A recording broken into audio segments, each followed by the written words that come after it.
কে কে কি হ্যাঁ? এই পাগলা কি ভাবছিস হ্যাঁ? আরে ওয়ালটা দেখছি বন্ধু, দেখ সামনের ওয়ালটা কি সুন্দর না, কি সুন্দর টাইলস করেছে রে বাবা। মনে হয় চুদির ভাই অনেক টাকা পয়সা রে। হ্যাঁ, কি সুন্দর টাইলস, দেখ দেখ দেখ উপরে দেখ। আরে পাগলা দেখছি ওয়ালটা কি সুন্দর টাইলস করেছে রে রে সর্বনাশ। মনে হয় অনেক টাকা পয়সা এই লোকটা না পাগলা। সুধীর ভাই কি সুন্দর টাচ, কি সুন্দর রে।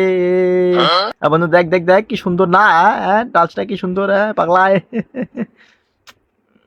আমি যা যা যা দরজাটা বন্ধ কর ভাই, আমরা চলে যাই। চ বন্ধু চ চ চলে যাই, চ টাচ দেখা হয়ে গেল, চ।